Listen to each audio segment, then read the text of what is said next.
tonight before we take our communion, and then we'll do communion, and then we will be dismissed. So just a few verses this evening, but continuing on with our passage, working through the book of Mark.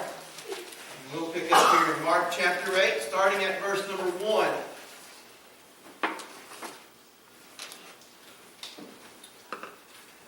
Alright, we find in Mark chapter 7 that Jesus had done some miracles, some things that take place. He'd been accused of some things, and we find that all these different things, the Pharisees had come down, and we talked about traditions, we talked about all these different things in Mark chapter 7.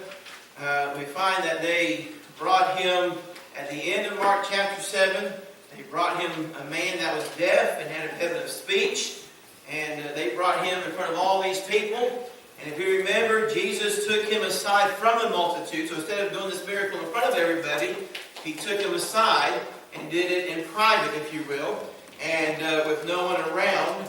And then we find that he healed this man. And we talked how he put his finger in his ear, and he put his finger on his mouth, and he spit and healed him that way. And so we talked about that last week. Now let's take a look at chapter 8 of Mark, starting at verse number 1. In those days, the multitude being very great and having nothing to eat, Jesus called his disciples unto him and saith unto them, I have, what's that next word? Compassion on the multitude. Why? Because they have now been with me 3 days and have nothing to eat. And if I send them away fasting to their own houses, they will faint by the way, for divers of them came from far. Now, we're getting into a feeding of a multitude. How many times did Jesus feed a multitude in the Bible? Speak it up. Twice. What are they called? What do we call them today? We have the feeding of the 4,000 and feeding of the 5,000. Okay, 5,000 and feeding of the 4,000. All right. What has any feedings already taken place yet of a multitude that we've read in Mark in the book of Mark?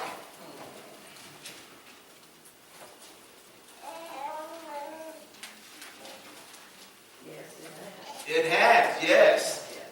That's why I almost said Mark chapter stuff. Yeah. Yes. What feeding was that? 5,000. Feeding of the 5,000. Now he has compassion on the multitude. What's the common? Now we know the feeding of the 5,000. We know a little less, but still quite a bit about feeding the 4,000. There's a common thing though, and that is that Jesus had compassion on both groups of people. And we realize this. We understand that compassion truly does move us to action. When Jesus saw the multitude, he had compassion on them. In Mark chapter 6, I believe is where that's at. And then here again in Mark chapter 8, he sees the 4,000. They're hungry. They've been following him. They've not eaten basically in 3 days. They've not had nothing to eat. And he has compassion on them, and it moves him to action. If somebody says, boy, I have compassion on so-and-so, or I have compassion on this group of people, but they do nothing about it, then they truly have no compassion, because compassion moves us to action. I would say this, if a church says, I have a compassion for Livingston, Tennessee, and the church does not go into the community and work in the community and witness in the community, I would dare say that church truly does not have true compassion for that community, as they claim. Because compassion moves us to action. And you'll see that over and over and over again. So the question is this. I would ask us, do we have compassion for where we are? Something to think about. Do we have compassion for those at Livingston at this church? Would people look at this church and say, that church? Now, I'm not talking about what we want people to think of us. I'm not talking about what we think even of ourselves, but put yourself in their shoes. Would people look at Oak Grove Baptist Church and say, that is a church of compassion? That's something to consider. Are we doing what we can? I understand that we can't do everything. I understand that.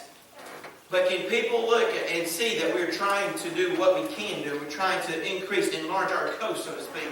Because compassion moves us to action. And we see here, he says, if I send them away fasting to their own houses, they will faint by the way, for diverse of them came from far. They're not going to make it back home. They're going to faint. They're going to pass out. They're not going to make it back home. They've come so far following Jesus to see these miracles, these different things. They've come too far. They can't turn around and go back now, because if they go back now, they're not going to make it. So he says, and he has compassion. He wants to feed them. And his disciples answered in verse number 4, from whence can a man satisfy these men with bread here in the wilderness? Boy, does that sound somewhat familiar in the feeding of the 5,000? Yeah. But now remember, the feeding of the 5,000, after that, Jesus, and I'm comparing both of these, this is important, Jesus goes out and he sends them away on the boat. Remember that? During the storm. Jesus is there, he prays, spends time with the Father, and he would have passed them by in the book of Mark, in chapter number 6, that he would have passed by them, but they saw him and they were afraid of him, and he got in and he said, peace, be still, the calm of the waters, and they were amazed. And remember what it says, they had not considered the feeding of the 5,000. Why? Because their heart was hardened. They had missed the whole feeding of the 5,000 because their heart was hardened. They missed that. And so now here they are again. Take 2, the feeding of the 4,000. And he says, I have compassion, I want to feed. They'd already seen them feed 5,000. They'd already seen that. I wonder how many times we've seen God do something and then we miss out on it, and God says, all right, we'll give you another shot at this. I wonder how many times we have to go through a trial here and we don't learn the lesson, so God lets us go through another trial here to help us learn the lesson we should have learned back over here. You following me? How many times does God have to repeat what He does in our lives before we realize what He's doing and that He is still in control? And His disciples, from whence can a man satisfy these men with bread here in the wilderness? There's no bread. What can we do? We have nothing. How can we satisfy all these men? Notice verse 5. And he asked them, how many loaves had ye? And they said, 7. And he commanded the people to sit down on the ground. And he took the 7 loaves and gave thanks and brake and gave to his disciples. Same thing. Same thing he did in the feeding of the 5,000, right? Almost to the T. Same thing. Gave to his disciples to set before them. And they did set them before the people. And they had a few small fishes. Notice that word, a few what? Small fishes. Not, you know how fish tails tend to go. They talk about how, not these, I got one this big, and just got off mine, No, they were small. Small fishes. A few small. Just little fish. Maybe enough for one person. Just a few of them. Alright? Now, he had given thanks already in verse number 6. In verse number 7, they had a few small fishes, and he blessed and commanded to set them also before them. So, they did eat. Now, could you imagine being the disciples?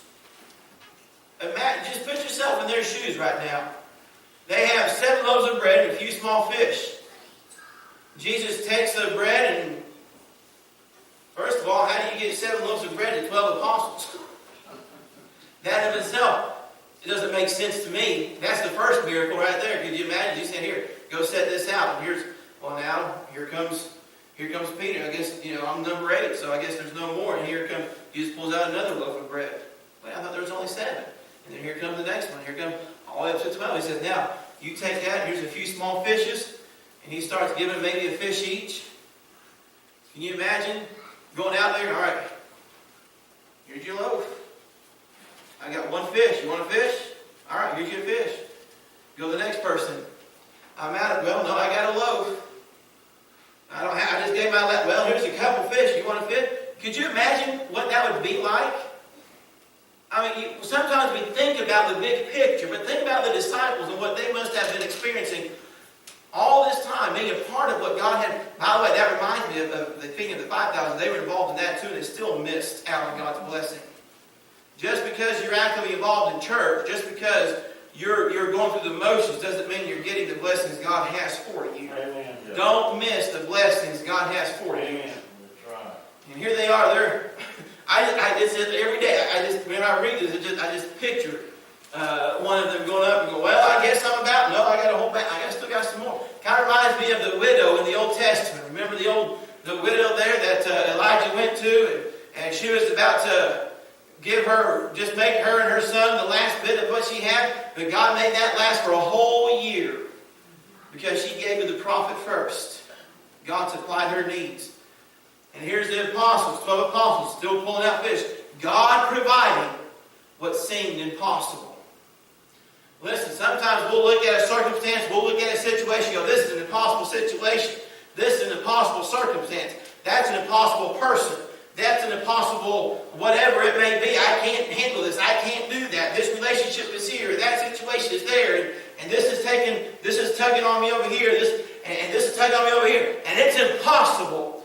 Well, just look at the feeding of the 4,000. Jesus is able to do the impossible. Maybe not all at once. He didn't have the fish and loaves all rain down on anybody. But he had 12 apostles feeding 4,000 men. That doesn't include the women and children. That would have taken a little bit of time. For 12 men to feed 4,000. It takes a few minutes to do that. So sometimes we want to just go, your problem is solved. Sometimes the answer is on its way. And we just have to realize God's still in control. He'll still do the miraculous. Right. We just have to be faithful. We just have to, the ones in that 4,000 person, that 4,000, main number 4,000, 3,999 persons was just fed. But here comes the main number 4,000. There was still plenty for that person just as much as there was for person number 1 when they first started. God's blessings, God working, doesn't decrease with the amount of people He blesses. He's still able to bless number 4,000 as He was able to bless man number 1 up here at the very front of the line. That's right. And we find that there's even more than that. But we find here there's plenty of blessings available. The question is, what if man number 4,000? You know what? I give up on this. I quit. I just leave. I don't make it good. Up there at registration, I think about this. People will come in, they'll sign in for just different things. I'll just put it that way. Different things. And so they'll sign in for their situation, and they're there. We got the ER all full, ambulances on the way, 2 or 3 ambulances coming. This person sitting there. The law says if a person comes in by ambulance, they have to see them first before they can call anybody else back. The ambulance has to be seen first. So they come in, they're taking care of that. And then while they're coming in, and you got this person that's signed in sitting down, you got somebody coming over here with chest pain. Well, chest pain has to go first. Because when they're above 30, you have to see them first. It's one of those things that has to be done because of a possible heart attack. So you've got that going on. And I was thinking, and this person maybe signed in. I'm not saying it doesn't hurt. I don't know. We'll say toothache. I've had plenty of toothaches through the year, okay, with signed in. So we'll say toothache. And they sign with the toothache, and here they are. They're in pain. I'm not saying it doesn't hurt. Here comes somebody with chest pain, possible heart attack. Here comes ambulances coming in with other situations, and people, ER full. And they sit there for 15 minutes. Well, I'm not going to sit here and wait for you. I tell you what, y'all are as slow as can be. I just can't believe it. I'm going to go down here and drive on down to Crossville to be seen. I'm going to drive down to Luke. I'm going to drive down to Cookville. Or whatever. They're going to drive 45 minutes to be seen. You go to another ER to sign in to wait for another 35 minutes. And I say, if you just wait for a little bit, they're going to call you just any minute. If you just, I can't tell you how long, but I know the work is back. I'm not going to wait. So they storm out. Now, what makes me laugh, half of the time, as soon as they walk out the door and they drive down the driveway, here comes the nurse. Mr. So-and-so. And I'm like, now they got about 35 minutes down there to Crossville to see somebody, sucker. I told them to wait. But I wonder how many times we do that to God. God's got a blessing coming our way. We're in pain. We're hurting. And we go, you know what, God, I'm tired of waiting on you. I want to go somewhere else. I want to try to figure out my own way. And God reaches down to bless you, and you're not even there to be found. See, God has a blessing for you. He wants to help you. But we have to be patient and wait for God's timing to do it His time and His way. Man at number 4,000 and his family had to wait. Well, why did I have to wait? I don't know. Person, family number 1 didn't have to. That was God's decision. But there was just as much blessing for that family as there was for the first family. Just think about that. Think about that for a moment. And He commanded them to sit down. They had a few, verse 8, and so they did eat and were, they didn't just eat a little bit. It wasn't like eating, you show up for a meal and there's, you can have a little bit and that's about all you can handle. That's it. And you can't eat any more and you walk away going, man, I don't know if y'all ever been to any place like that. You go somewhere, there's a bigger group than they expected, and you get maybe a little bite, and you're like, man. Of course, maybe it's because, I'm so rounded and everything. I leave and I'm like, I'm still a little hungry. No, they didn't have that. They were filled. Did you notice that? They did eat and were filled. God loaded them up with blessings and supplied. It was more than a blessing. It was supplying their need, their food. He had compassion on their need, and He provided for them. It says, and they were filled. And notice what happened. And they took up of the broken meat. There was leftovers. Praise God for leftovers. Amen. I like leftovers. I think we're having some tonight for supper. But notice what it says. There was, took up of the broken meat that was left. How many? 7 baskets. How many loaves were there? 7. It's interesting. A basket for each loaf. 7 loaves. They said, well, how can we feed people with just these few loaves? How can you do this? And at the end, 7 baskets. Jesus said, I'll show you that I can supply your need and have an abundance, a blessing even beyond that. What a blessing that is. And then we see in verse number 9, and they that had eaten were about 4,000, and He sent them away. We find here the feeding of the 4,000 and the miracles that took place. But every person had to wait, and God blessed every one of them, didn't He? Every one of them were blessed to as full as they could take it. I wonder if you're as full of God's blessings as you can handle. Have you ever just gotten to the point, man, I'm so full of God's blessings, I can't take anymore? Like, most of us are like, no, I want more. See, the problem is we go, oh, Lord, I want your blessings, and we move over here. Lord, I need your blessings over here, and then we move over here. We got to stay steady, stay faithful, keep moving. God will bless you. He'll provide for you. He'll help you. But you have to be faithful to go for the long haul. You may be person 4,000, but your basket's coming. Your bread is coming. Your fish is coming. He will provide your needs. He has promised to do so. And I can say this, since I've been saved, I've never found Him to lie on any of His promises. Every promise He's ever made to me in the Word of God has always been true. Always been faithful. There's been times I didn't know how I'd make it. But God showed Himself faithful.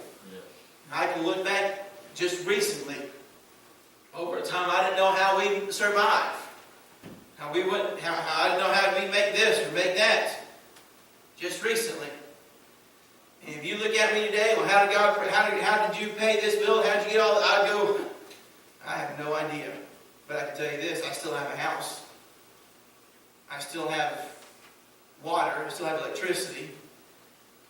God provided for my needs. I still have some food at the house.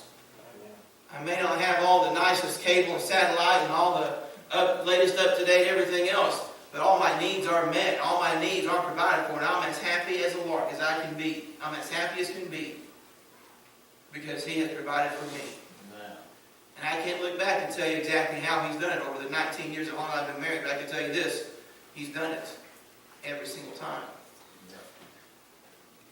We're going to end right there with our lesson. I want you to be encouraged. Be faithful to God. Be faithful. And He will provide.